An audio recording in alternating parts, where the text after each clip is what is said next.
Good morning. Welcome to Community Voice. I'm your host, Keith Parris. I want to thank everybody for joining us this morning. Good morning, Debo. Good morning, Jermaine. Morning, Good morning, everyone. Good morning, listening audience. I told you I was taking the seatbelt off, but man, I'm glad DJ. We'll talk about it at 10, but just talk about it briefly, man. That season's over, man. And it's rare that I have a situation where you're watching a sporting event and your heart just drops. And man, when I saw Damon Lillard go down, my heart just dropped. It was like, dude, it was already going to be difficult. Yeah. But now is not totally impossible, but a whole lot's going to have to happen. For the Bucks to, and this will be what, the second year, third year? Third year. Well, yeah, because the first 2 years they was hurting. Now they end up hurting now. So it's 3 years in a row, man. In a row, you're getting out. And you know what? I started feeling bad for all my friends who work down at Fiserv. Yeah. It's concert season. Man, I know Michelle and Nate's phone was blowing up last night. Yeah. Yeah, and I think Troy's too. Funeral services for the Milwaukee Bucks. For the Milwaukee Bucks will be held. Keep the family right in your prayer. Dude, going fishing, huh? Yeah, man, they going fishing. And then for my Laker fans, and I got a couple of them up there, Frankie and John. Man, JJ Redick, that was just coaching malfeasance last night. Yeah. I was going like, LeBron is not going to get a break. I think he played, 45 minutes? It was like 40-something minutes, yeah. That's crazy. And John Thibodeau do the same thing, though. No. Man, he plays people 40-something minutes. He play them all. Yeah, but I'm just saying yesterday, man, there was no way. Yeah, there's no way. First of all, Doncic is not in that kind of shape at the end of the ball game. Yeah. And then you could just look at LeBron and he now gassed, everybody, Reeves, they were gassed, man. That's what you pay those dudes on the bench for. Give us a couple of minutes. I think that's a different game if they didn't have to play that whole game. I think so too, man. And I don't understand. Well, in a way, I kind of understand why they shrink they lineup. Everybody they does. shrink. Everybody does it. But when you get to that point that nobody shrinks it to 5, that part it's usually 7. Yeah, 7 to 8 at the most. I don't even know who came off the bench. Did anybody come off the bench for the Lakers? Water boy didn't even come off the bench. Dude, that's crazy, man. You can't. And I was just listening to NBA radio coming in this morning. They're wearing JJ Redick out. They need to. They're wearing him out. They need to. And I understand he's a rookie coach, but still, man, that only proves what some were saying all the while, is that he was a bad pick for coach. Yeah, why he get the job in the first place? Yeah. Well, because his boy, he was on a podcast with his guy. Let me say this, and again, we'll pick it all up at 10. If nothing else, first of all, let's shout out the state of Wisconsin. Great showing in terms of fans showing up for the draft. Yeah. I think second to Detroit. Yeah. And Rhonda and I were talking about, and this is real interesting because of Shadir Sanders. Rhonda has been real interesting. Matter of fact, she had the draft on Thursday night. I didn't know. So she was there when the opening of the draft. Yeah. Because it then turned into something else now. Yeah. But I'm sure they had the highest ratings they ever had on day 3. That's what I was about to Saturday. say. Yeah. And normally, because I had it on. Yeah, everybody had it on. Yeah. I had it on. Yeah. So, and I think the reason why he got the number 5 was because he was in the 5th round. Yeah, but he wanted number 2. No, I'm saying that jersey, if 2 is available, it was available. No, it was available, and they gave him 5. Who gave him 5? Cleveland. Probably for the 5th round. But because if you looked so people were number 1, I know, number 2, I know, if they had a jersey. But Cam Ward got number 1. Because he was the number 1 pick. But Warren Moon, that was a retired number. No. Yes, it was. Those numbers you see. No, that number was retired. They had to go talk to him, and he cleared that number. He should be able to use it in the draft. Yes, he cleared that number. Okay, but I'm just saying, in terms of, I'm sure if number 2 is available for Cleveland, because I don't know any. I know 32 you can't get. 32 you can't get, but number 2 and is I available. think 44 might be tough because of Leroy Kelly. But yeah, I'm sure if he wants to get number 2, he was taken in the 5th round, man. And there was a lot going on there. There was a lot going on.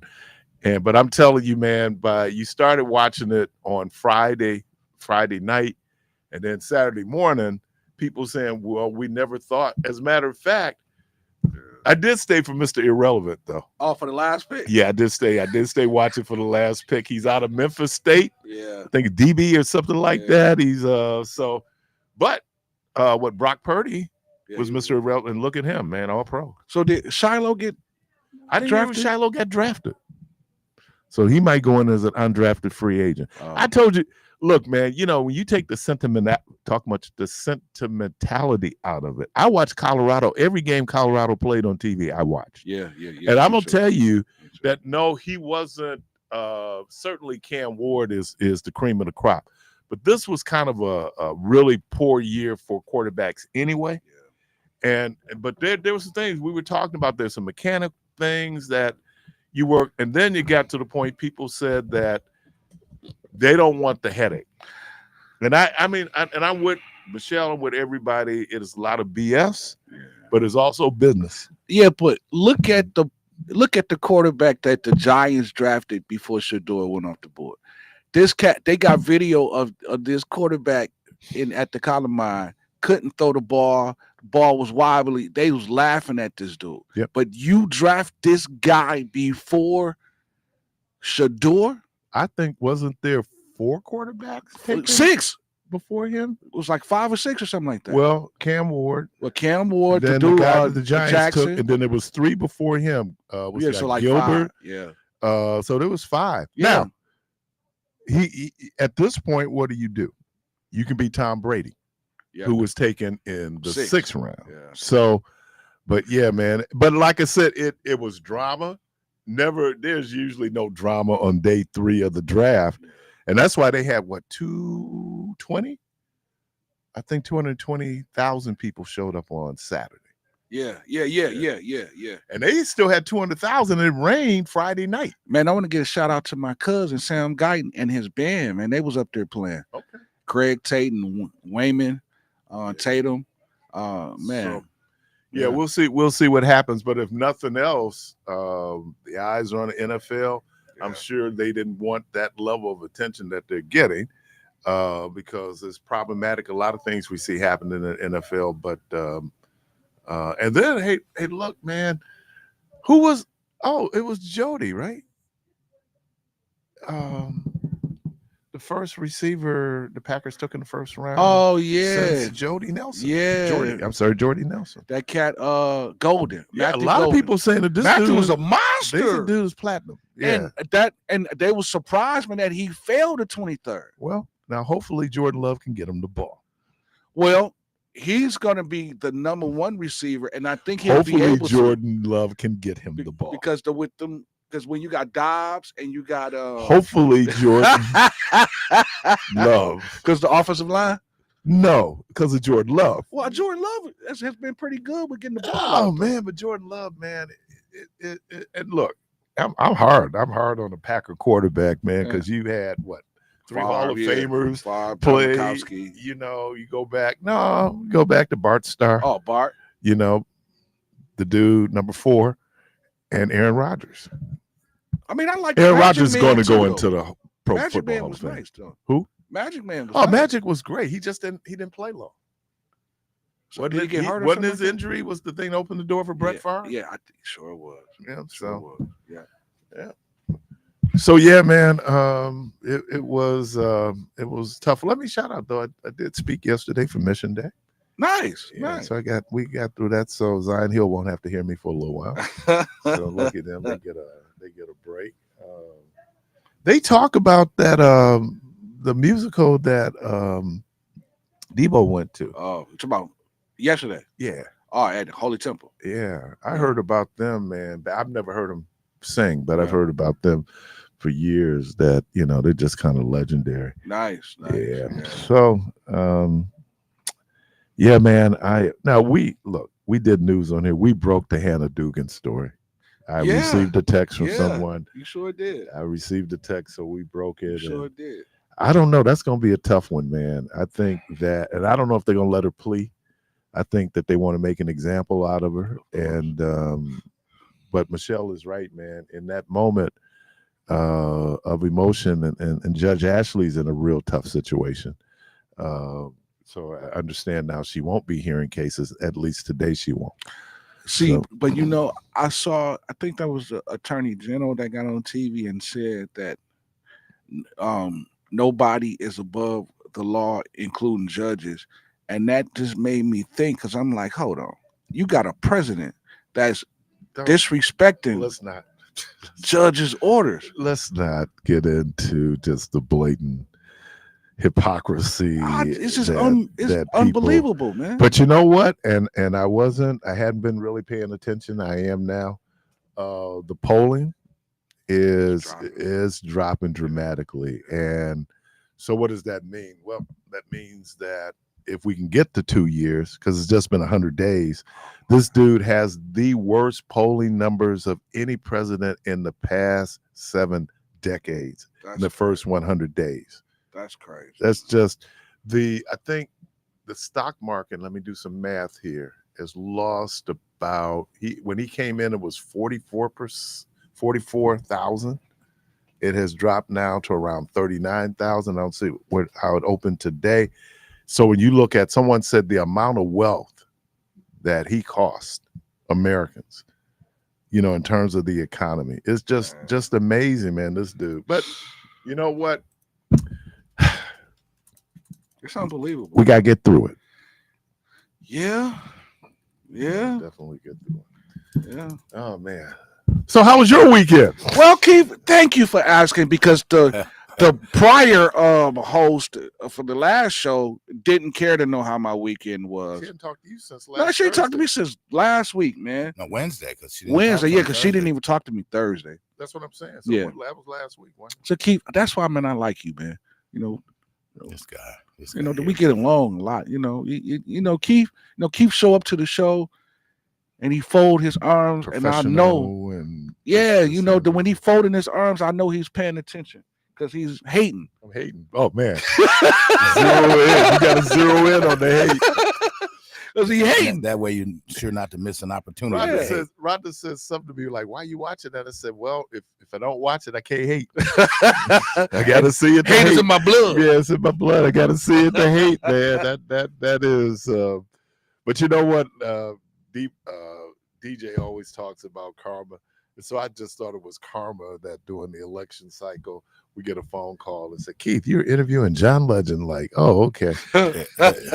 Yeah. Debo and Michelle, Debo, even when we doing the interview, because I came in to tape it, right? Yeah. Debo, ask him, tell him. I said, man, look, man, I don't know, man. I don't know if John Legend can fight. I ain't even gonna try. Okay. So anyway, 414-44. Want to take a music interlude right quick? Oh, can we go to break and then just come back after the break, or what do you think? You want to do that? I guess we could, certainly. So you Oh wanna do man, the break? look at me trying to be I see you a being radio a producer, engineer, man. You producer producing this thing. I'm producing. Let's see the top 5 rappers of all time. Let's see. There's Dylan, Dylan, and Dylan. That's it, chat. You're listening to Community Voice. We're going to take a break. We'll be right back.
Choice on WNOV 860 AM and 106.5 FM with your host, Keith Parris. Welcome back to Community Voice.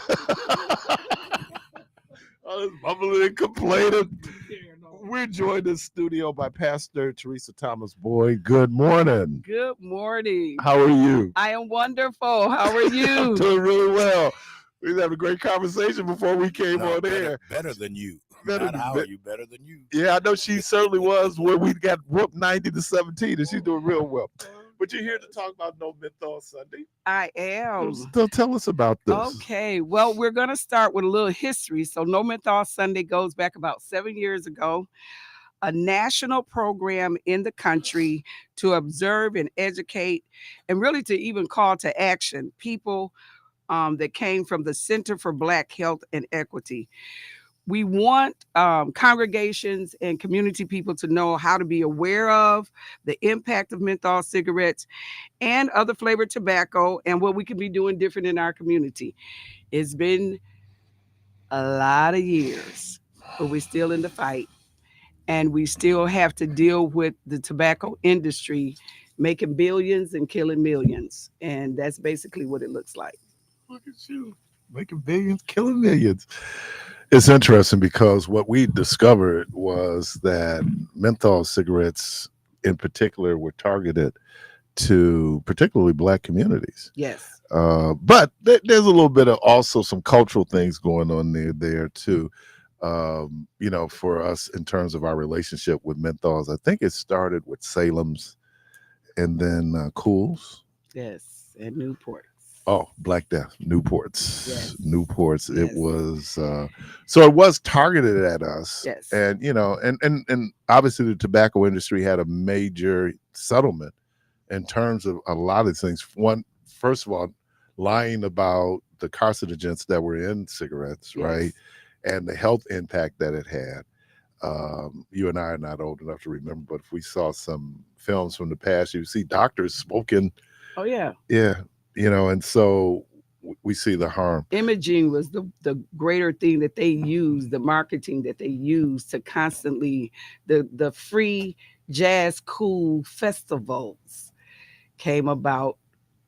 Get a pack free. We had it There here. we go. County it Stadium, was right? everywhere. Yeah. It was used in every, I would say anywhere we were, they were. And so it had an impact and still does. I would say the most challenging thing right now, Keith, is that it is now targeted to very young kids.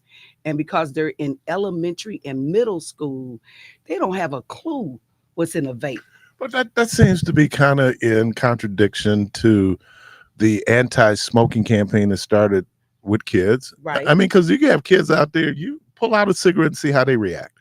It's almost like, so is there a resurgence of younger people smoking? Because Yes, for a long time, they've changed there's an exhibit right now going across the country. We've had it here in Milwaukee a couple of months ago, and it's called Same Game, Different Smoker.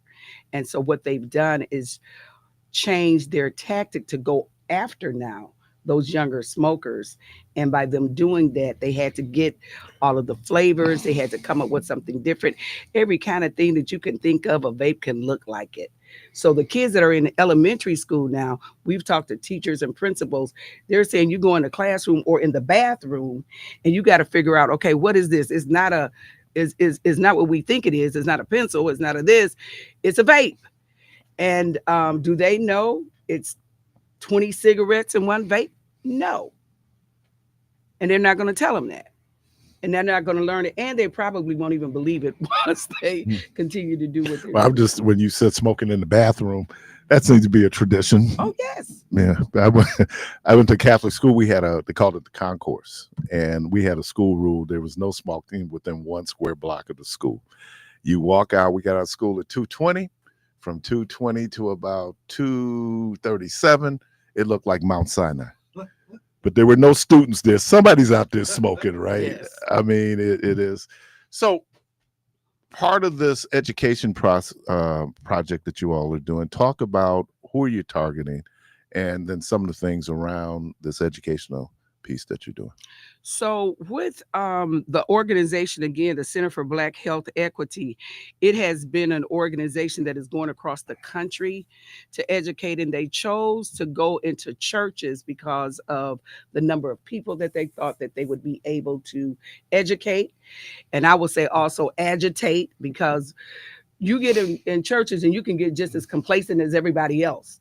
So, but you go in, you try to educate them, you try to get them to see the value of what is happening, not only to their members, but to the families that we're dealing with.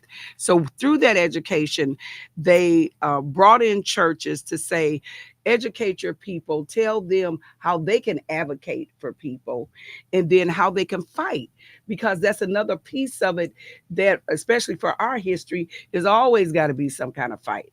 And in the tobacco industry, it's the same thing. It's teaching them how to fight. The 4 things that we try to do, are actually is 5, is raise awareness, educate the community, let them know 45,000 Black people die every year in this country just from smoke diseases.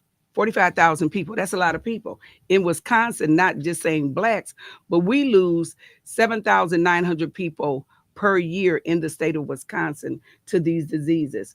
What does that mean? The health expenses that are in our states for health care around tobacco disease is totally ridiculous, millions of dollars.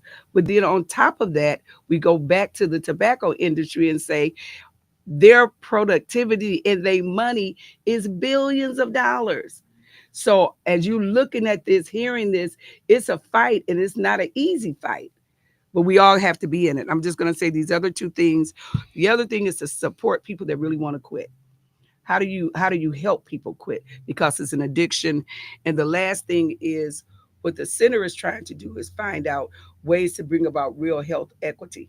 We have disparities in all kinds of issues for Black people. So how do we raise that and deal with the equity there? Now, this past Sunday, was there an event, or is that next We Sunday? have an event coming up. So this week, there's a No Menthol Sunday brunch. But what that means is not on Sunday, it's on a Wednesday. And it's going to be a kickoff for churches and community people to come together. The host church is Greater New Birth Church on Silver Spring Drive. And from 11 to 12:30, we will be at Greater New Birth Church. That's on April 30th. They will have a brunch that will bring the awareness and give toolkits. What can you take to your church? What can you do in your community? There's coloring books. There's chill, paint and chill things for teenagers. You know, what's going to draw the people in to educate them on the issues. And the other thing about that is it prepares them for the actual annual event, which is May 18th. So around the country, everybody is not doing a kickoff. But Lorraine Lathan, thanks be to God for her, who has been a fighter in this work, has made sure that Milwaukee gets a kickoff so that we can then let people know what they can get, how they can get it. There's poets that can come. So there's all kinds of things that people can do to prepare for May 18th. So we are still doing No Menthol Sunday, which Yes. is actually May 18th. Yes. So we have the brunch. Yes. So do people need to register for the brunch? They do need to register, and let me give you that.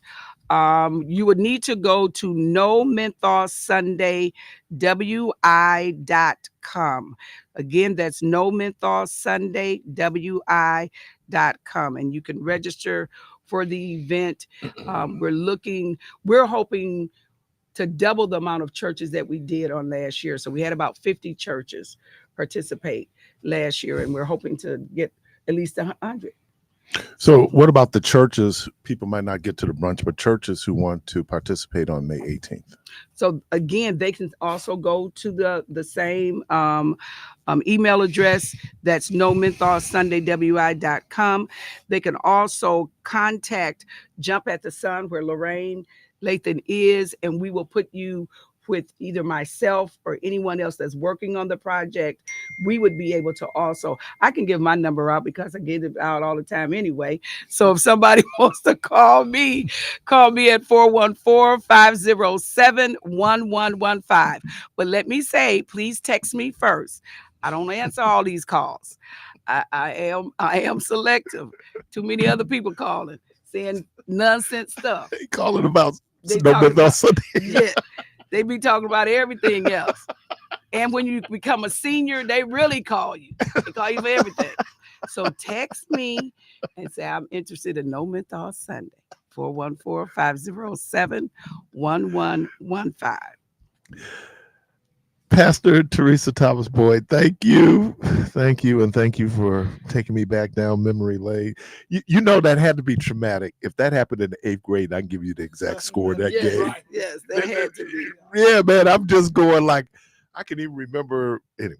So anyway, thank you for all the work you do in the community. I'm a big fan. I love to see the work. I think the last time we really had an on-air conversation, all of us. Probably all of us. Yeah, all of us research. And all of this is connected. So that's what people also need to know. It's the whole person we're dealing with. Right. We want to do it mentally. We want to do it physically. We want to do it spiritually. Can I leave with this? One. This was the verse that was given to the theme for this program. It's called Clearing the Way. Forget the former things. Do not dwell on the past. See, I am doing a new thing. Now it springs up. Do not you perceive it? And I am making a way in the wilderness and the streams in the wasteland. And that's from the book of Isaiah 18 and 19. So we need to clear the way. Pastor Teresa Thomas Boyd, thank you. Appreciate that. Again, No Menthol Sunday. The brunch will be Wednesday, April 30th from 11 to 12:30. Greater New Birth Church. Shout out to and if you show up, Pastor Bishop yes. R. Ilbert. Thank you. Okay, thank you. And again, then if your church wants to be involved with the No Menthol Sunday on May 18th, you can also contact folks right here. Right? All right. Thank you. You're welcome. Thank you. We're going to take a quick break. We'll be right back.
Love old movies, man. I've been watching old movies. As a matter of fact, I should have majored in it. I took like 4 film classes Oh, in college. nice. Where else can you go, man? You get to watch movies. Right, You right. know, I mean that's my thing, man. To be able to go and watch movies. But so that inspired you. Some of the directors that inspired you, or I would say the biggest one is Ryan Coogler. It might sound cliche because he just came out with a great movie, Sinners. But I think for me, I've seen like all his films. His first film, Fruitvale Station. I think the way he makes movies, write movies, is great. But I think the biggest thing for me was seeing somebody like really like me doing it at a high level. I think that's the biggest. so thing. is he and I hope this is not offensive, but is he your generation's Spike Lee? Um, That's a good question, man. Well, I mean, I rock with I rock with his movies. I don't know. I think for me, Spike Lee is Spike Lee, so it's kind of hard to say he's my. we had somebody on and they were talking about that this dude Dante DiVincenzo. What was he? They misspoke. Said he was the white He was Jordan. White Jordan of Delaware. The white Jordan. There ain't even a black Jordan other than Michael Right, Jordan. right, But right, white right. Jordan. But that so what is it about Coogler that you like in terms of his directorial style? It's this quote. I have it on my website, goodentertain.com. But it's like, as a filmmaker, we're not only supposed to entertain but educate or inform. So I think I appreciate how all his movies are entertaining and commercially successful, but also give you something to take with you, something to think about after you watch the film and talk about. So you did the movie Bookend. Yep. What was your inspiration? Well, starting to make my own films maybe about 5 years ago, me and my team, we kind of sat down and talked about what I wanted to make, and some of the themes I wanted to touch on, and one of them was mental health.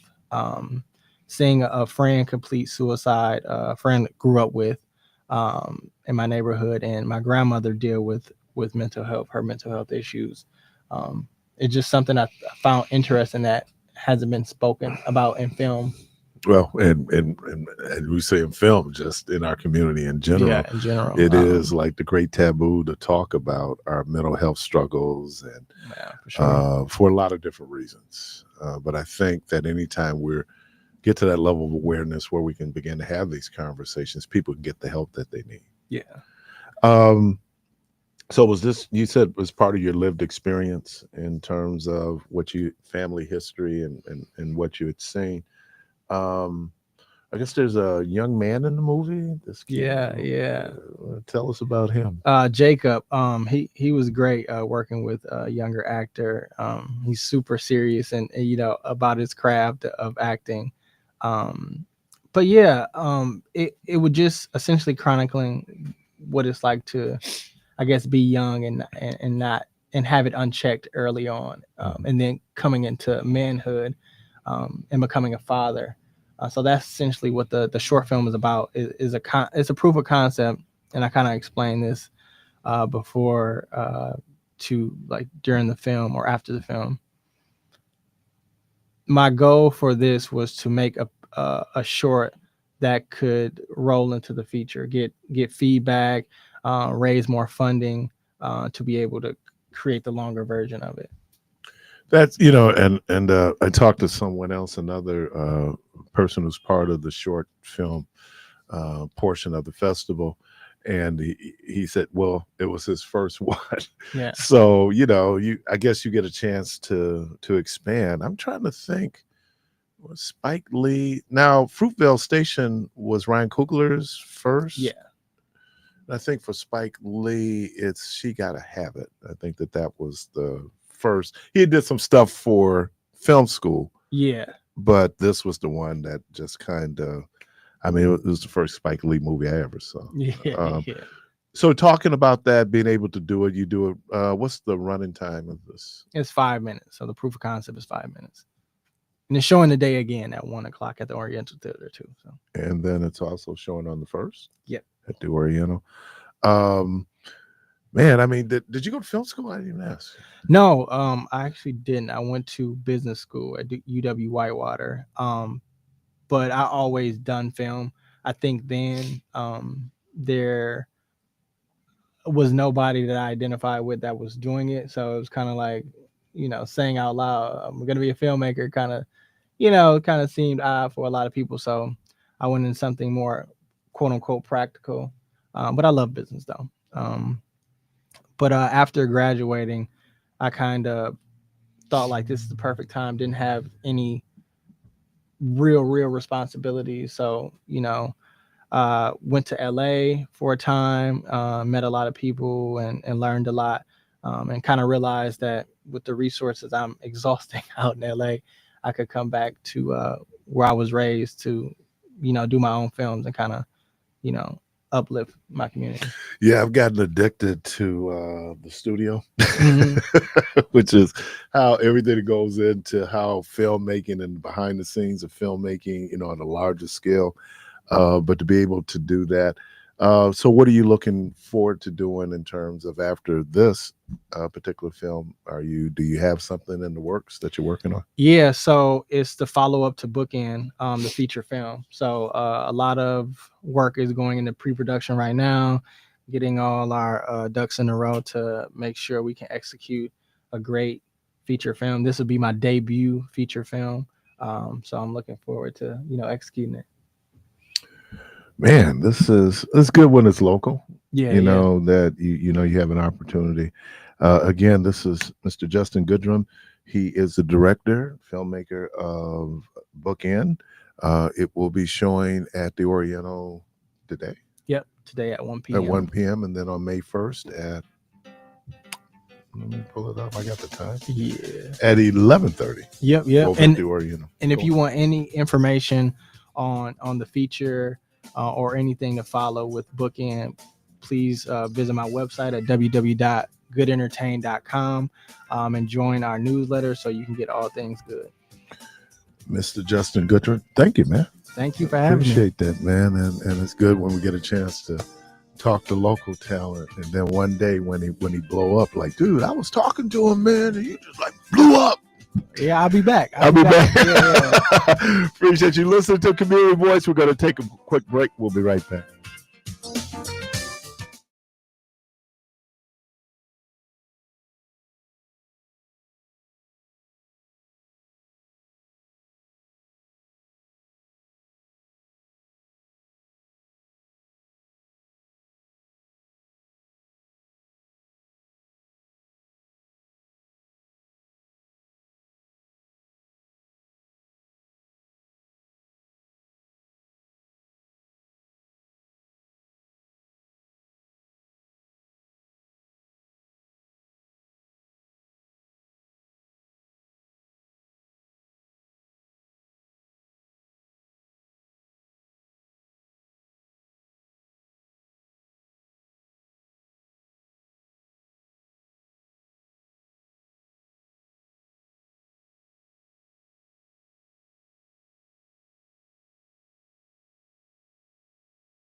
voice.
Dude, he's a genius, been a man. He's been fixing cars since forever. But I don't have his number. But anyway, no, I was a little angry. Bucks. Whoa. For what? Hey man, y'all, come on. We got a program to do. Let me go over there. Oh man, you can do that after the program. You good, man? Hey, quit playing with me, man. I'm not planning to talk to him. He said, you know, you got to take a seat out.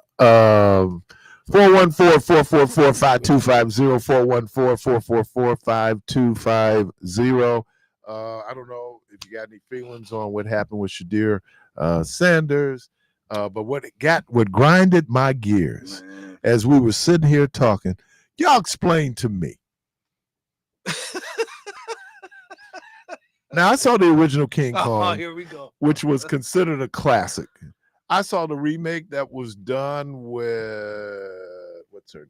Lang and, was it Jeff Daniels? Not Jeff Daniels, the other one. Bridges. I saw that one, and then Jack Black also did one. Can y'all explain to me how 5,000 Negroes couldn't figure out how to kill one gorilla? 414-444-5250. Couldn't figure it out. I mean, you know, Let me ask what you a question, because I don't think I've ever seen the movie. What kind of weaponry did they have?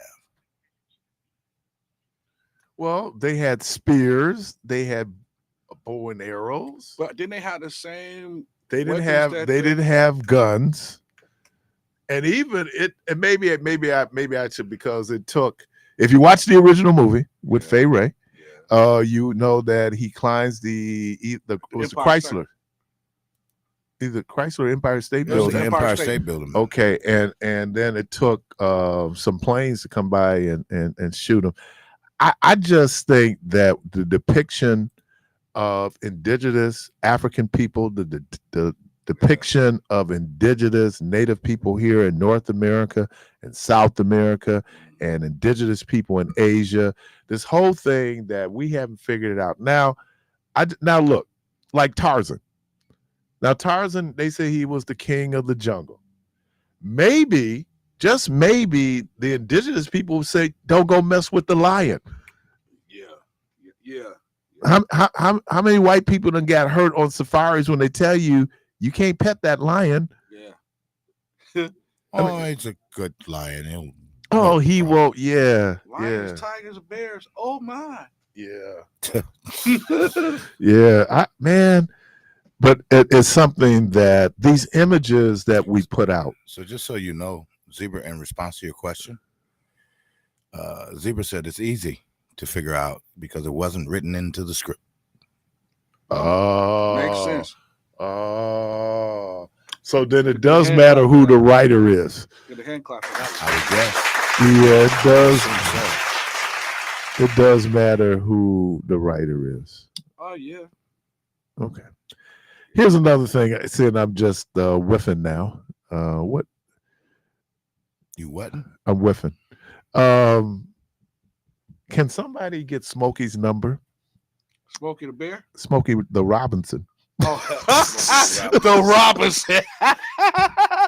Soft and warm, quiet storm. What do they need to get his number for, Keith? That was a good one, bro. Smokey too old. That was a good one. What? He too you old, seen him on man. stage? Yeah, man. I Did you saw see that that too. clip? Oh my couldn't- god. He couldn't give you do. Come on, man. Is it time to hang him up? Oh, Hey, man, it's time to It's give up time the to ghost, hang man. it up. And I know maybe you love it that much, or I don't know if you need the money, but There's still a fan base. Nah, but I know listen. there's still a fan base, but you got to be. I've been going because now everybody I grew up with are nostalgic acts, Yeah. you know, and so BB King, Bobby Bland, them guys almost died on stage, for lack of a better way of putting it. Yeah, right. And they but- toured and traveled until it was over. Yeah, but they sat down, man. This cat is up moving around trying to hump the Oh, air well, and everything. somebody tell him man. to just sit down. Like this cat, like you ever seen Martin when they was playing against the girls and they had to do it on the sideline till his name was Eric Gordon. Yeah. And when they called Eric Gordon in, he came sliding in. He was like, Eric Gordon out. That's how Smokey is moving on stage, man. He just kept sliding his feet. dude, I'm just, oh man. I mean, and look, everybody talking about Smokey, but that's why a whole lot of these rappers are becoming actors Yeah. because now they're nostalgic acts. Well, some certain rap artists, you after a certain period of time, if you don't change your music, and if you don't change it with the time, then you're not gonna be able to sell out arenas like you was doing. And Arenas, well, bars, right? Because it's because you're You not playing keeping the up with rave, time. dude. Yeah, You playing ain't even the playing rave. at the rave. You playing it at the Summer Park Library. Outside, like they gonna set you up outside. I just think that all of us, whether you're an athlete or at some point, day is done, yeah. setting sun. I mean, walk away. We were talking about Damon Lillard. He's 35 years old Yeah. with an injury that's going to take at least a year to 2 years yeah. to come back. Yeah. Because how long did it take Klay Thompson? It took him 2 2 years because years. he got injured again. Yeah. But man, Yeah. but watching that, man, is just like, though it was a really good show a few years back when I went to see Diana Ross. Mm. But not that Diana ever put a lot of, but and I guess we want to see him before we go. But Soft and warm. I don't know, man. Man, Smokey, no disrespect. And your hair wasn't that black when you were young. But Man. hey, okay. All right. I knew it was over with for Smokey though when he put out that song "Gang Banging." I was like, "What are you doing, man?" Oh yeah, I ain't never heard that one. Oh, you ain't never heard that one? No, pull that up. Oh, Pull that oh up. my Pull that up. Yeah, he. I understand, man. You want to stay relevant. He It needs sounds some like he's writers. not relevant though. No, he needs some writers, man. Like he needs some. Man, How can the most prolific writer in the history of songwriting need writers? Because you get stuck in that time, in that season that you were in. So some writers, like, because you have some writers that was great in the 90s, in the 80s, that wouldn't be able to sustain. Yeah, but some anything of in his it. tunes are timeless, like Yeah, Cruising. no. Because those are old songs. All his Motown stuff is good. It's all old. Yeah, I songs. mean that. Yeah, but that Cruising is No, still, nothing happened that to wasn't on Smokey Motown. other than Smokey was on stage. That was it. Somebody just texted me that something happened to Smokey. No, we're not killing Smokey. Somebody. No, Keith, you're killing Smokey. You ain't killing man. Smokey, I'm man. eating him alive. Man, dude, and it hurts to see it because it's so visual. You know what? And I almost fell for that. I just realized something. We're talking to the number one hater. You're just hating on the man. Real talk. No, I mean after you hear this song, gang banging. But you know what, people, how you gang banging in the field, man? Yeah, that. And what field? Oh, Wait a minute. hold on. Okay. Let me put the camera Let me on. see. Look You Look gang at banging in the Smokey. field. Caller, welcome to the program. Gang violence. 414-444-5250. 414-444-5250.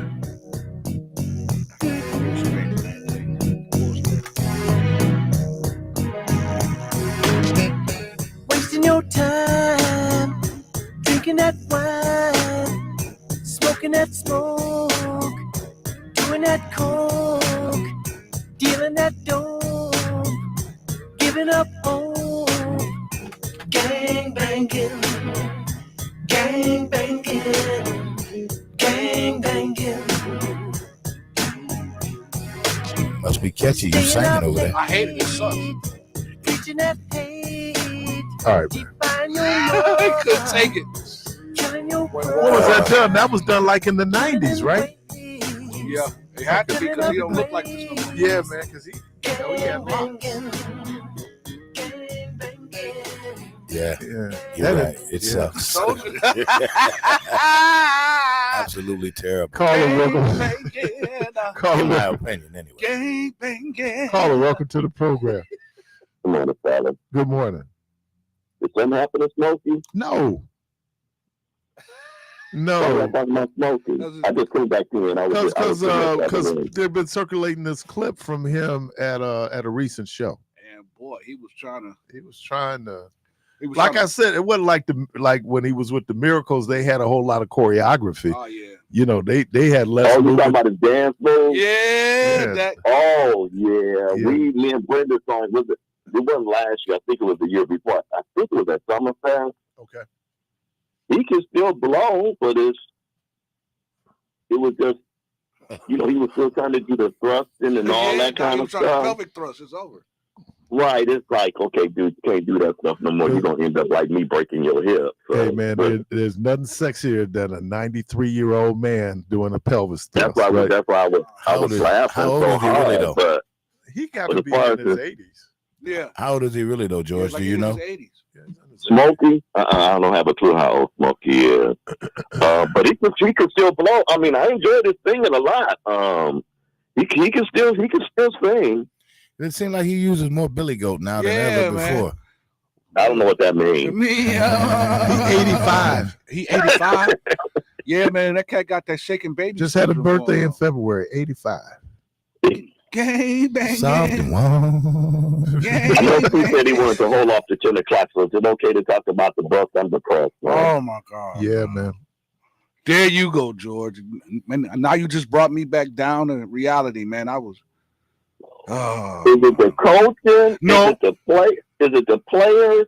Why would you bring Giannis back at 5 minutes ago when you should have brought him back at 9 or 10 minutes? Wait. Now, Giannis. Now, just watching from on the sideline because I was actually at the game yesterday. Giannis wanted to come back in. He wanted to come back in because Giannis didn't want to give up. However, the coach was like, "Hey, man, we gonna wave the white flag." But I think, and this is what had me going, man, because I'm sitting there looking at Kuzma, and I'm Man, like, I want to talk about him too. this dude is so trash, man. How you come down and miss a layup and fall down to the ground every time Not he only went one for the time, layup? but Yeah, right out. He was on the ground about 3 or 4 times with them layups. and then that's how they got those fast break 5-on-4s, and that last one that he fell down. If I was Giannis, I'd have came down and punched him in his mouth because you caused me to get put on a poster. Because that And what cat, about Torian Prince? Torian Prince just done disappeared, man. for the simple and he's playing scared, man. How much does he get paid Aye. a year? More than me. What you say, Keith? How much is his salary? But that's not the point, Keith. You know, it's just like if you ain't making no baskets, he can't play no defense. I'm just saying that you getting your money's worth. When your second That's best, why the Lakers gave up on him, huh? Yeah. when your second best player goes down, and everybody said, "Oh, these other dudes gonna step up." There's a reason why they're getting $7 million, $10 million a year, and the other people getting 30 and 40 and 50 million a year. And when you lose your $50 million player, I don't care how good a team is, that has impact, man. Yeah, that's true. I mean, I don't care how hard those dudes would have played. It's hard to make up because you needed Dame, you needed Giannis, you needed Kuzma, and all those folks. Yeah. And the Bucks don't have a big three. Yeah. They got a big two. So we thought we had a big three with getting Kuzma, but I'd trade Kuzma now for a ham sandwich and some Cheetos right now. Man, I was just like, I'm disappointed in Brooke. I'm disappointed in Thorian. I'm disappointed in 93 years old, man. What you expecting? And Brooke moved like Smokey Robinson out there. What's the light-skinned brother? Kyle Kuzma? Yeah, I'm disappointed in all three of them, man. It's just like, I don't understand.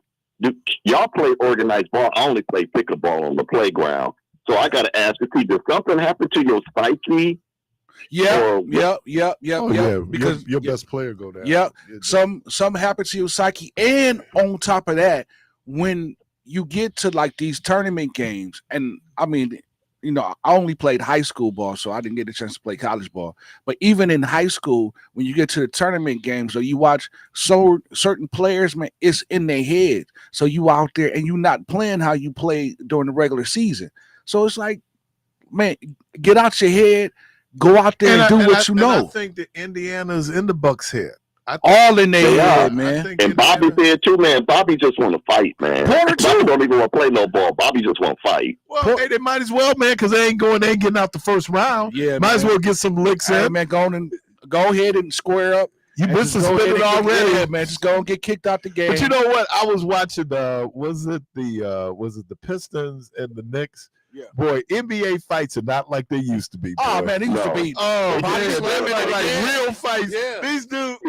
Yeah, it's so funny, man. I know they don't want to get it. I know the NBA ain't like it used to be, but I'll be laughing like y'all don't want to fight. Y'all don't want none of that pressure. Y'all don't want none of that smoke. You know, they didn't really want to fight back in the 80s, but they had a couple of thugs in the league. Yeah. So yeah, you gonna fight. You gonna fight, man. Ron Artest. Hey, what was that kid? Rick Mahorn, and what was the dude that used to play on New York? What was his name? Mason. Anthony Mason. No. Man, Anthony Mason. Charles Oakley and Anthony Mason. Yeah, those was two dogs right there. And what's the dude that played with the Celtics? He liked to fight too back in the day. Kevin Garnett. Kevin Garnett was. Man, yeah. I don't know if you've been watching. What was the dude that played for the Lakers that got the championship with the Lakers? World B. Free, not World B. Free. What was his name? Ron Artest. Ron Artest. Yeah, Ron Artest. Well, you right, know, man. Malice in the Palace. Nuts. I be telling my son when he be watching, like, them dudes was crazy, man. I mean, they used to smoke on the bench. I mean, even if you go back a little farther, Maurice I remember Lucas. when Kent Benson got beat up by Kareem. Kareem broke his hand. I mean, punched him so Man, hard. He broke his hand. Yeah, he punched that cat. Oh, Chief, you said something earlier right now. What was that saying that what was the kung fu guy? I'm sorry. Little skinny kung fu guy, Kato. What was his name? Bruce Lee. Bruce Lee, what he say? Boys don't hit back. Right. When people breaking the boards. Oh yeah. Right. Well, I'm gonna tell you something because you asking, can he throw hands? I seen Jay-Z taking boxing lessons. His hands look good. Who? Jay-Z. Yeah. Didn't he get hooked up? Did he get beat up in the elevator by a woman? Well, what? Yeah, did he get beat up in the elevator by a woman? Well, that's because his wife's sister. Yeah, come on, man. You know he wasn't gonna hit Beyonce's sister. Yeah, he should have Chris Brown. I mean, Chris Brown. Chris Brown handled some business. Oh, let me stop this because people gonna start talking about DV. Oh boy. Let me back up. All I know is my mama. You asked the dude that you be hating on. Right. I'm just telling you what they were showing them boxing. He was throwing hands pretty good in the boxing. but not, in practice. Uh-huh. And Jay-Z was, and Damon Leonard, and what's your light-skinned dude name that you be hating on? There's a couple of them. Which one? Rick Fox. The one you were just talking about earlier today, that you interviewed, the singer. Oh, John Legend. John Legend. John Legend, yeah, they showed him in the ring taking lessons. They hands look pretty good, Keith. Now, as far as getting in there fighting somebody, actually, I don't know what they would do, but they look like they I have see him to putting hands on Keith. He'd be like, "Come here, Keith." That'd been a good one, Keith and John Legend. Yeah. I'd pay to see that. Okay. Yeah, all right. yeah. Well, let me get with my manager and see if we can set that up. And when you set it up, Keith, let me play the music. I I'll think be on we're the sideline going to with call it the keyboard. Brawl for It All. All right, dog. All right, man. Man, if we lose Giannis, basketball in Milwaukee is done. Yeah. No, man, they can sign me, man. Yeah. As we said, it's done. All right. All right, dog. God bless y'all. All right. Oh man, Kermit Washington. Oh man, Kermit Washington broke Rudy Tomjanovich's face. Sure did. Never played again after that. Caller, welcome to the program. Good morning. Good morning. Good morning. What's happening? I got a question, gentlemen. Okay. So I'm at a Smokey Robinson concert. I got me a aisle seat so that me and my wife could dance a little bit. So Quiet Storm come on. And once Smokey get through singing Quiet Storm, Gang Banger come on. What should I do next? Leave. Gang bang. Gang Bang? Yeah, gang bang. Gang bang. Y'all saying the same answer, leave, because if I gang bang, I'll wind up leaving anyway. You gonna leave either way. Right. Smoking that dope. Yeah. When you get hard, Smokey? Smokey on hard. When you get hard, dude. Gang bang. Well, he's from Detroit. He's from Detroit. Quiet Storm. Gang banging. Gang banging. Well, Wow. I'm gonna tell you, man. 7:00, Washington D.C., the Quiet Storm, and I guess he figured it out because that's known now. When you listen to the Quiet Storm, they have their own music. I'm sure he was gonna charge a whole lot of money Yeah. to be able to use the music. I'm watching Godfather Harlem, and it's and I was telling when I was talking to Justin about the studio with Seth Rogen. It is too funny, man. But they talk about the cost of licensing a song for a movie. Mm-hmm. And there was a song, I don't know who they wanted to use. Mm-hmm. So what you hear now is you hear a lot of original music, Mm-hmm. because if they really want to use, like, let's say they want to use Tupac, They got to cut the check. yeah, oh man, cut a big check. And it's funny that you say that because I showed Debo my contract, man. I got contacted some people that wanted me to do a score for this film. And in the contract, they kept using the word perpetuity. And I was sending the contract back and say, hey, if you will remove this word, we can do business. So what they did was they wrote the contract up again, but they tried to disguise it and hide the word, not knowing that I'm gonna read all the way through the contract because it's my music. And I just wanted an upfront fee and percentages, which wasn't even a lot off. If the movie does good, I still get a kickback at the end.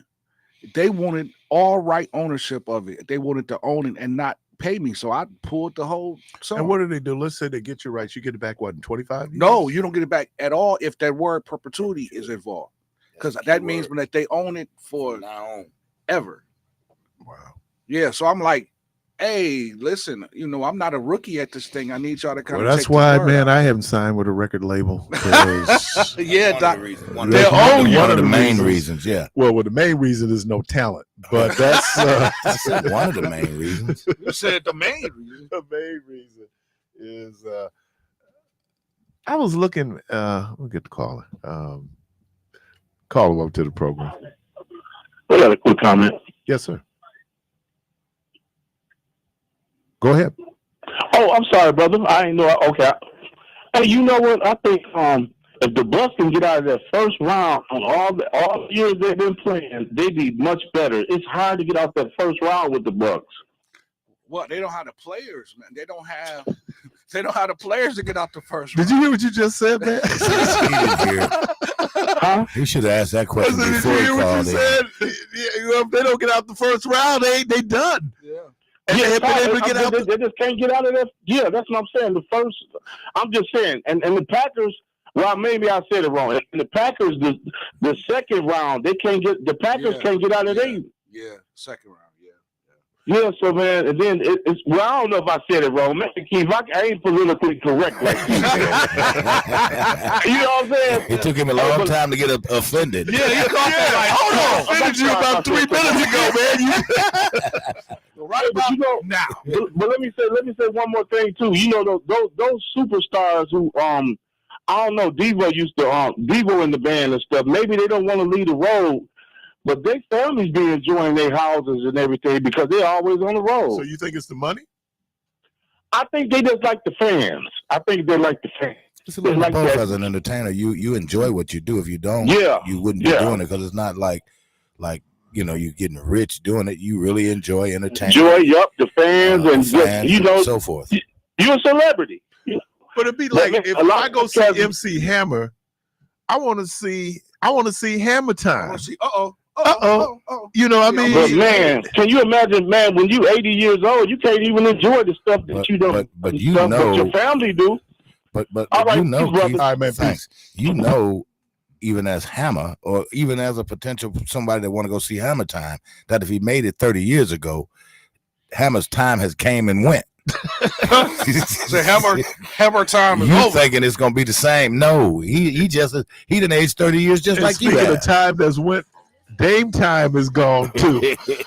You're listening to Community Voice. You're gonna be all right. You're gonna be all right, Jay. I'm just glad DJ ain't here because You're gonna be all right, man. You'll be here Friday. I'm not coming Friday.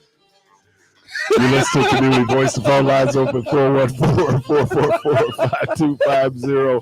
414-444-5250. We're gonna take a quick break. We'll be right back.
You're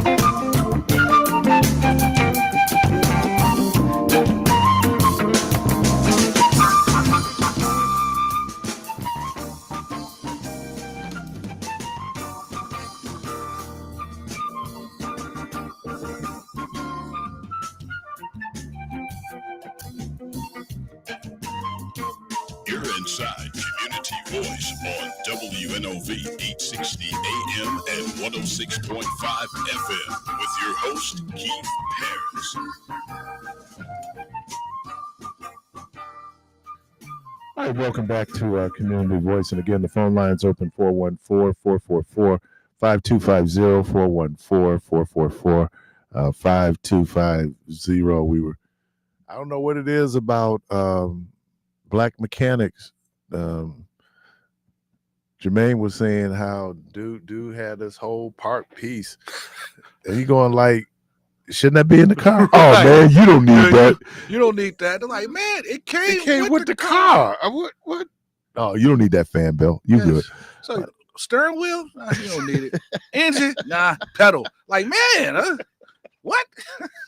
I had when my godkids were real little, put together one of those what do they call them? Go-karts? No, the wagons, flyers. It was something flyer. And you know, the red wagons. Oh, the one that you pull. Yeah. Oh, okay. And man, I had so many leftover pieces when I put the that was the most ghetto, you know, wagon. And those kids loved it, man. The handle was all on backwards. You know, wobbling and carrying on. Once you get the little hubcap, you mess that up. The wheels are wobbling. But they run all up and down Avondale, man, with that. I was going like, man, really? Had a ball. They had a ball, man. It was like, oh, man, putting stuff together. Because let me say something about men. And I have learned this from my wife. Yeah. Follow the recipe. Yeah. Follow the directions. Yeah. Dudes figure, oh man, because I'm just a mechanical genius. There's a reason why they write up the directions. Yeah, because if you want it to be right, how it's displayed on the box, you gotta follow the directions. It don't look nothing like the box. Like, you know, the kids are like, Poppy, is that a wagon? Well, yeah, man, it's a wagon. And I done spent 3 hours messing it up. But I was changing. You know how light bulbs get broken in the socket? Oh, yeah. There's a tool. Is it? And it works because everybody say do the potato. There's a tool that you can actually go in and then you put it in, you screw it. And man, it works. Without getting electrocuted. Well, you should turn the. Because you know people will leave the electricity on and take the potato. I had to learn. Yeah, no, you definitely don't want to do that. I've seen people do that. Because this has rubber and plastic. Well, as you know, rubber is not a very good conductor. That's why you do rubber. It doesn't. But yeah, man, you put it in and you got to work it a little bit, and then you know, you screw it out, and then so it does work. Wow. Well, yeah, and it was only like $9. So you got it off of TikTok or something? No, I ended up going to. I had never heard of this hardware store called Elliott's. Out on they have a couple locations, but the one I went to was the one in West Dallas. It's a huge Ace Hardware, man. I'm talking it's not as big as maybe a Home Depot or Lowe's, but it's huge, man. Man, so I went to the one near me, the Ace near me. They didn't have it, and the guy said, well, you should try Elliott's. And I called, and sure enough. Wow. But yeah, man, it's all those little things. And now's the time to get out here, man, and start cleaning those flower beds. And man, now is the time. Dandelions come up. This has been so weird, man, because I know when I get out of here, it's supposed to be like close to 70. 80. Yeah, but I'm just saying when we leave. Yeah. But when I get off, it's supposed to be close to 70. So, I mean, I'm just kind of freaking out because some of the trees are blooming now. Yeah. I know the lilies are coming in. I know some people have cherry trees. It's cherry blossom. Yeah. They probably did cherry blossom in DC 2 weeks ago. That man, if you ever get a chance, go to DC for cherry blossom. That is so nice. Beautiful. Oh man, that is gorgeous. So I guess we slowly get into summer. Well, I tell you who is getting the summer quicker than us. Who that? The Bucks. Yeah, they going fishing. He said, "Yeah, they going They fishing." going fishing, man. And you hate to throw dirt, but it was. And I think that when someone was saying, does it have an impact when one of your best players go down? Yeah, You're doing the math. You knew that it was a struggle with your best player or one of your best players, and now you don't have. Yeah. But everybody gets idealistic, like JP3 should what's it? This is JP, right? It's about Porter. Kevin Porter. Kevin Jr.? KP3. A KP, yeah. Like, dude, no disrespect, man, but he ain't getting paid $50 million. But the good thing about having him is he's a proven starter. The only reason why he's not really starting on the NBA team now is because he was kicked out the league and he had to work his way back in. But when he first got drafted, he's not going to carry a team. Well, wait, but when he first got drafted, he was drafted to be Houston's star. So he was actually starting at their point guard. It was him and Jalen Green. We draft everybody to be the star. No, but he was putting up numbers. He was putting up 20 a game. Okay. So I think now because he's not Damon Lillard. No, he's not Damon Lillard, but he proved that he could score because he was scoring and he's quick with the ball. Okay. So that's the good thing about it. It's just I think his handles is a little suspect because he loses the ball and he can kind of get wild. He's a hand grenade. Yeah, that part I do agree. You pull that pin and anything can happen. Man, it'd be like, but that's okay. I mean, I'm not because he's not the reason. Why the Bucks are struggling. Yeah. I think that, we'll come back to now. I can sit up and say, though he's one of my favorite players, Drew Holiday is out with a hamstring now. That's going to hurt Boston. I mean, I don't know. Hopefully he can get back, but hammies, you don't come back real quick from hammies. And I'm going to tell you this, though. I think the NBA is full of it because how they did the Pistons yesterday, if that was any other team, they would have never did the Pistons like that. Do we not want New York? One, if not the biggest television market? Of course. I mean, come on. I mean, that's why they did what they did. There's a reason why the Bucks and Pacers play at 10 o'clock in the morning. Yeah, man. Dude, they fouled Tim Hardaway. Clearly he was fouled because when Josh Hart jumped out towards him, it was body contact on the three, but they knew that Detroit would have won. Detroit would have won that game. The NBA could never get past conspiracies. No. I didn't watch Charles and them last night. Well, Charles my thing is, they were saying the same thing. See, my thing is, but they try to spin it and say, well, you can't put that on the refs because the players play, and if they would have did X, Y, and Z, which, okay, whatever. But if we gonna call a spade, you would have pissed off New York. And I saw Stephen A. Smith. They could care less if they piss off Detroit. Of course. So I saw Stephen A. Smith when they went, and he was like, well, it is what it is, New York, baby, because he loved New York. But if it was reversed, he'll be, woo. And so I'm watching this clown like, man, come on, man. If we're going to call a spade, let's call it what it is. This man was fouled. They fouled him on a 3-point line. Detroit was up. New York was up 2-1. 2 points. So obviously, if he would have made all 3 free throws, they would have won the game. But they want to close this series out so they can get to what's up next, which would be not the Cleveland series because that'd be who the Bucks would play, but I forgot who is next in line. Indiana. It'll be Indiana and Cleveland if Indiana advance. Then it'll be Boston and. Okay.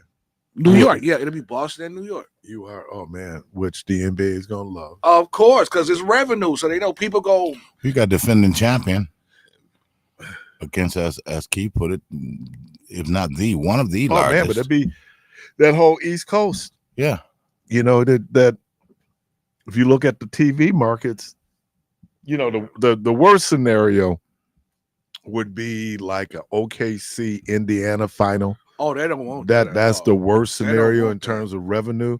Two of the smaller markets. They don't want that at all. Yeah. So, and I think people cheer for the OKCs. of the world, but the OKCs, and now that the Lakers look like they're done. Golden State is next in line, and that's who they would rather have outside of. And Golden State, if they don't get Jimmy Butler back, they're done. And Jimmy ain't coming back no time soon. You know, and look, I know everybody like you got those Rudy attitudes, like, you know, next guy up. It don't work that way. It's NBA is a talent driven league. It is the you don't have the talent on that squad. I don't care who step up. Right. Yeah. How consistent can he do that? Right. though? Right. Because if you were that cold, you'll be starting. Yeah, you wouldn't be the 11th man. Yeah. You know, you'd be starting someplace, and you know they'd be building around you. So yeah, you are 110%. 414. Keith, I went to church yesterday, man. Okay. Oh, you act like you're not surprised. I mean, you know, I've been I got two weeks in a row under my belt, man. Yeah. Oh, wow. Thanks for the vote of confidence. Oh, I just said okay. But let me share something that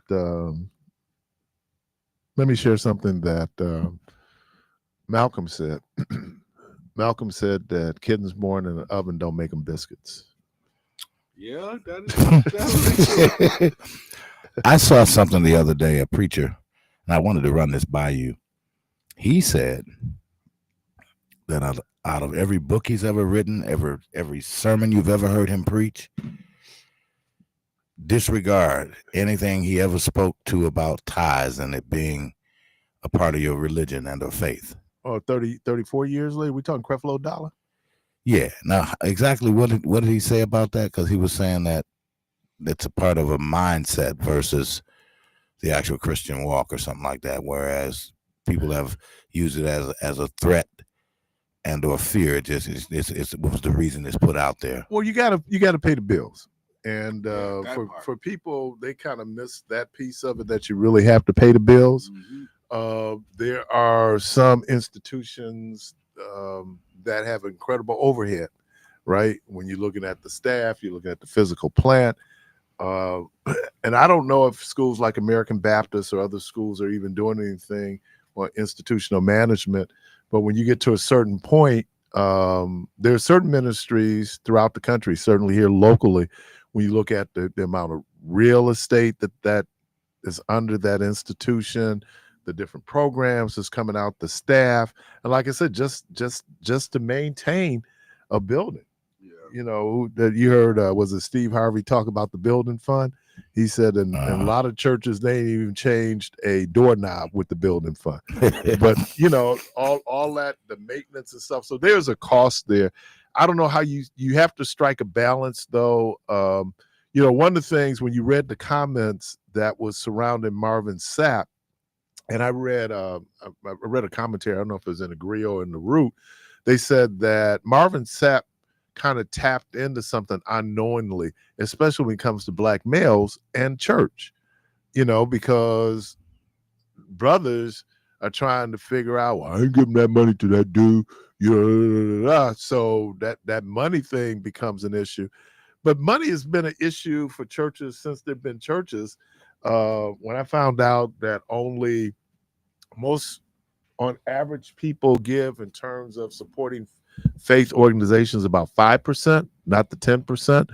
10%, my understanding of why it seemed that was fair, that it didn't matter. 10% for Jermaine is 10% for Keith, even though Keith might give more, it's still 10%. Yeah. So we're still affected the same way in terms of the 10%. Now, some people say if you have nothing, 10% of nothing put you really in a deficit. But so, you know, and then you hear the argument, we spend money on what we want to spend money on. Mm-hmm. I point out to people, but I'm really enjoying that. You know, I mean, it's a lot, but I understand that in terms of teaching. I think the other thing is that some of these churches have reached their apex. Yeah. And how do I now, because that generation's gotten older, can you attract a younger generation of people? Yeah. Or are those folks then going off and, you know, because there's a term that was popularized popularized in the 80s called peer churches. And we've always had peer churches, right? Many of us, if you look at your church back in the day when we were growing up, chances are if you had some folks there from Arkansas, there was a significant number of people there from Arkansas, right? Or a significant number of people there from Mississippi, or a significant number of people. Or then you go into the people that are educated, right? So they had their churches, working class, middle class people had their churches because you want to be, and obviously the biggest one is by race, right? That, there's a comfort level that we have because there's this cultural aspect of religion. I know when Ron and I, we were visiting different faith institutions, we went to a Unitarian society meeting, and we really appreciated the whole emphasis on reason. Loved that part of it. But the music, it was not appealing to us, and especially when we're in what we like to think is a sacred or church space, and what it looks like. Like I was watching Abyssinian Baptist Church in Harlem. And I think it was at Dr. Butts's funeral where, they came in and they had a little string quartet and they're doing choral music and, like high sacred music. And at the same time, you knew there was a dynamic tension because the younger folks, man, I want to be singing those old songs, man. I want to hear the drum, and I want to, because you have churches that still have like the pipe organs. Yeah. And so again, it's a balance. It's a balance. We were talking about when Fern Calker was on, and we were just talking about the cultural piece that goes into worship, right? And how we worship is everything in terms of how our environment is, and if you're exposed. And I came from, and many of us, where you had people who'd be very condescending of let's say apostolics and Pentecostals, because when you looked at socially, economically where they weren't as situated financially as a Baptist and maybe as Methodist, and you just work your way up. So there was always these dynamic tensions, but every now and then there's some universal things that it just kind of go like, boom, whoa, that kind of hits everybody. But if he's come now, this guy pointed out, and I don't know if they were referencing where they were making the analogy between Zacchaeus and Creflo Dollar. But you got to remember, Zacchaeus wasn't he a tax collector, and he made his way to Jesus, and he got basically saved, came to himself. But he did something that a whole lot of people did not do. He actually went in and did reparations. He gave people back the money he had taken, and he gave them interest on the money. So if you're able to have that level of, because somebody said Creflo Dollar ain't sent $1 back to anybody, oh, my bad, 34 years later, my bad. But that thing, and then we saw it in the 80s and 90s where, prosperity ministry really began to take off. We saw it before. There was Father Divine and Sweet Daddy Grace. And then, of course, when Reverend Ike came along, and Reverend Ike was like one of the first people to get out there and, what he can't lose with the stuff I use. And he said, look, I want the money that I can't hear, so it was always about this. And then this idea as a reaction to the theology that was given enslaved Africans, where we had to do deferred gratification. We had to die to get it. He took the argument and made the argument, why are you dying? You can have it all down here now. I don't know if that's the Christian message. We can talk about Jesus and the rich young man and how Jesus might have viewed how people are wealth and the impact that wealth might have. The Bible says that the love of money is the root of all evil, not money. Thank you. I'm glad you said that. There are people, man, I got my mind on my money and my money on my mind. Real talk is about that materialism. Yeah. So there are things out there that yesterday in Sunday school, we were dealing with Revelations 5. Now, see, and and it was, the Sunday school teacher, she did an amazing job. But when pastor and I was talking after Sunday school, I said that's Revelations is difficult, not just because of the imagery in Revelations, but particularly how Black people have been taught about Revelations. Okay, Revelations up there with The Exorcist.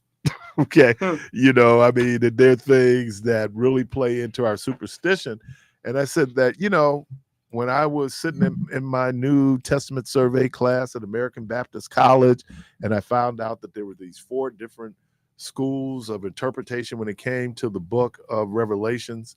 But I think that because when on last week on Kwaku's program, when Michelle and Lakeisha was talking about Hanks, and they were talking about voodoo, and ooh, don't get Black folks start talking about spirits. Now you get us talking about spirits.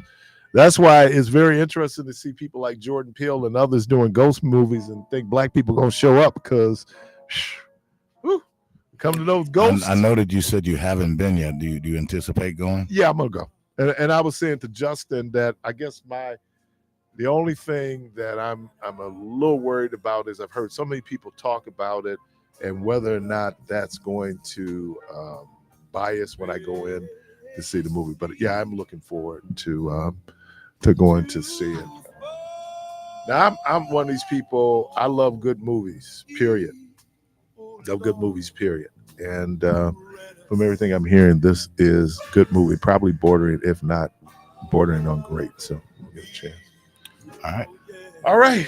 Let me thank Mr. Justin Goodrum. Let me thank Pastor Teresa Thomas Boyd. That's right.